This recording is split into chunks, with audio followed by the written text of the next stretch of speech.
Hello दोस्तों, आइए विस्तार से जानते हैं कैसे शिवाजी महाराज आगरा में कैद हुए और उनके कैद के टाइम बाकी सैनिक यानी मराठा मावले क्या कर रहे थे। महाराज कैसे आगरा से भागे और आने के बाद क्या हुआ। 1665 में पुरंदर की संधि के तहत शिवाजी महाराज को मजबूरन मुगलों से संधि करनी पड़ी। इस संधि के अनुसार शिवाजी महाराज को 23 किले मुगलों को सौंपने पड़े। उन्हें मुगल साम्राज्य के अधीन एक जागीरदार के रूप में काम करने के लिए राजी होना पड़ा। उनका पुत्र संभाजी महाराज मुगलों की सेवा में भेजा गया।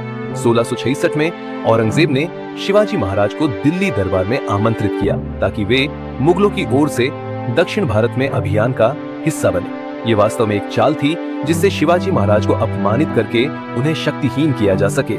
12 मई 1666 को जब शिवाजी महाराज अपने पुत्र संभाजी के साथ आगरा में औरंगजेब के दरबार में पहुंचे, तब उन्हें उचित सम्मान नहीं दिया गया। उन्हें दरबार में बहुत पीछे खड़ा कर दिया गया, जबकि वे एक बड़े राजा थे। औरंगजेब ने जानबूझकर उन्हें नजरअंदाज किया और फारस के राजदूतों से बातचीत करने लगा। इस अपमान से शिवाजी महाराज क्रोधित हो गए और उन्होंने गुस्से में विरोध किया। ये देख औरंगजेब नाराज हो गया और उसने तुरंत शिवाजी महाराज को गृह नजरबंद करने का आदेश दिया। औरंगजेब ने शिवाजी महाराज को आमेर के राजा जय सिंह के पुत्र राम सिंह की निगरानी में आगरा में एक कड़ी सुरक्षा वाली हवेली में कैद कर दिया। शिवाजी महाराज के आसपास मुगल सैनिकों का कड़ा पहरा लगाया गया। किसी को भी उनसे मिलने की अनुमति नहीं दी गई। यह भी अफवाह थी कि औरंगजेब गुप्त रूप से उन्हें खत्म करने की योजना बना रहा था। जब शिवाजी महाराज बंदी बनाए गए थे, उस समय उनके मावले मराठा सैनिक और उनके सरदारों ने महाराष्ट्र में उनकी अनुपस्थिति के दौरान मराठा साम्राज्य की रक्षा और विस्तार का कार्य जारी रखा। शिवाजी महाराज की गैर मौजूदगी में भी उनके प्रमुख सेनापतियों और मावलों ने मराठा किले और इलाकों की सुरक्षा सुनिश्चित की। खासकर पुरंदर, राजगढ़, सिंहगढ़ और प्रतापगढ़ जैसे महत्वपूर्ण किलों पर मराठा नियंत्रण बना रहा। नेताजी पालकर वे शिवाजी महाराज के सबसे प्रमुख सरदारों में से एक थे। जब शिवाजी महाराज आगरा में कैद थे, तब नेताजी पालकर ने मुगलों और बीजापुर की आदिल शाही सेना के खिलाफ लड़ाइयां जारी रखी। मराठों ने छापामार युद्ध नीति, गुरिल्ला वॉरफेयर को अपनाया और मुगलों को महाराष्ट्र में विस्तार करने से रोका। शिवाजी महाराज की गैर मौजूदगी में उनके प्रशासकों ने किलों की देखभाल, कर संग्रह और जन कल्याण के कार्यों को जारी रखा। उनके मंत्री, जिनमें अन्नाजी, दत्तो और मोरोपंत त्र्यंबक पिंगले शामिल थे, प्रशासनिक कार्यों को संभाल रहे थे। शिवाजी महाराज के आगरा से निकलने की योजना को सफल बनाने में भी मावले और मराठा गुप्तचरों की अहम भूमिका थी। शिवाजी महाराज को मारने की साजिश रची जा रही थी, लेकिन उन्होंने बीमार होने का नाटक किया और धीरे धीरे अपने भोजन में कटौती कर दी ताकि यह लगे कि वे कमजोर हो रहे हैं। इसके बाद उन्होंने दान और भिक्षा देने के बहाने हर दिन मंदिरों और ब्राह्मणों के लिए बड़ी मात्रा में मिठाइयों और फलों की टोकरी भेजनी शुरू की। धीरे धीरे यह आम दिनचर्या का हिस्सा बन गया और जिससे पहरेदार सतर्क नहीं रहे।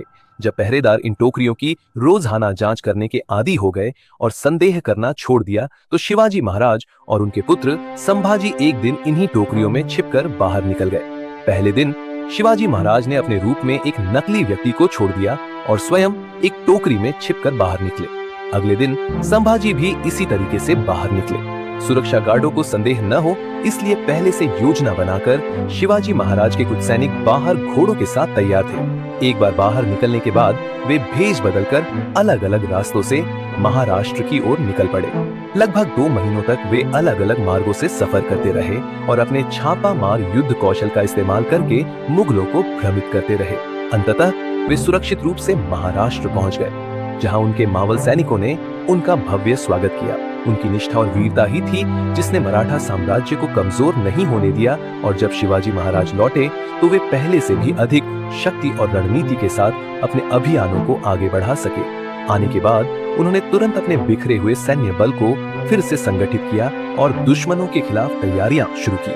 आगरा से भागने के बाद शिवाजी ने कुछ समय तक मुगलों से सीधे टकराव से बचने के लिए औरंगजेब से संधि कर ली। उन्होंने मराठा साम्राज्य को मजबूत करने और सेना को फिर से तैयार करने पर ध्यान केंद्रित किया। शिवाजी महाराज ने नई सेना तैयार की और किलों को फिर से मजबूत किया। उन्होंने छापामार युद्ध नीति को और प्रभावी बनाया। उन्होंने मुगलों के खिलाफ आक्रामक नीति अपनाई और 1669 और 70 में सिंहगढ़, पुरंदर और कई अन्य किलों पर फिर से कब्जा कर लिया। मुगल सेना को कई बार पराजित किया और महाराष्ट्र में मराठों का दबदबा फिर से स्थापित किया।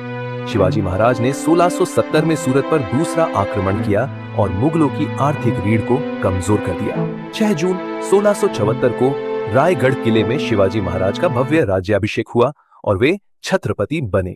अब वे एक स्वतंत्र हिंदवी स्वराज्य के सम्राट बन गए, जो मराठा शक्ति का प्रतीक था, और मराठा एम्पायर और बढ़ा। ऐसे महान हस्ती को सर झुका के प्रणाम।